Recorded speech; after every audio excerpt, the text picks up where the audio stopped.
नमस्कार। जय जगन्नाथ। जहाँ हूँ आज ये जो सुवर्ण कृषि मेला आयोजन करा कृषि जागरण तरफ मु बहुत बहुत अशेष धन्यवाद दूची।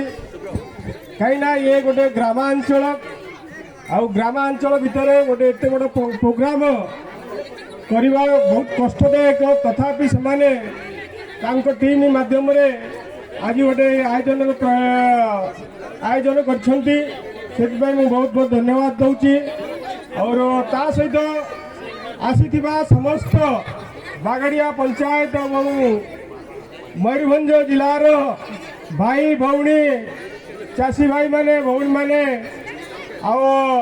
समस्त अतिथि वृंद समस्त कंपानी आसी समस्त स्टॉल एग्जिबिशन समस्त की मुझे सुवर्ण मेला रे स्वागत करुच्ची और अभिनंदन करुच्ची। बहुत बहुत धन्यवाद। आज मत मौका मिलू मुझे सन्मुख एग्रीटेक लिमिटेड कंपानी जो कंपानी दीर्घ 25 वर्ष है कृषक सेवारे कार्यरत। आमर लक्ष्य हूँ कौन किसान भाई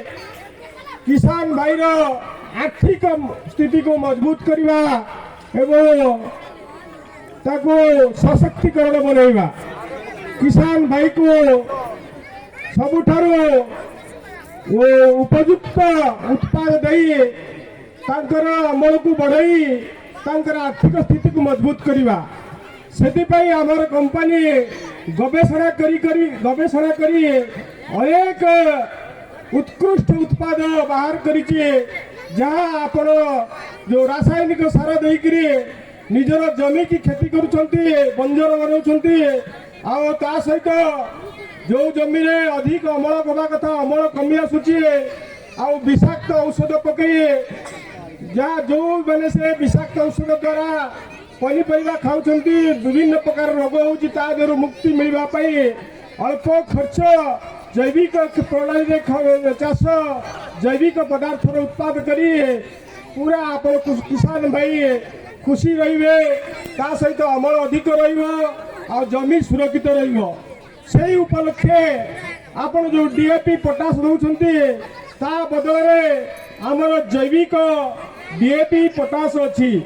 जैविक डीएपी पोटास आप व्यवहार करंतु, जहाँ द्वारा जो माटीर उर्वर शक्ति खराब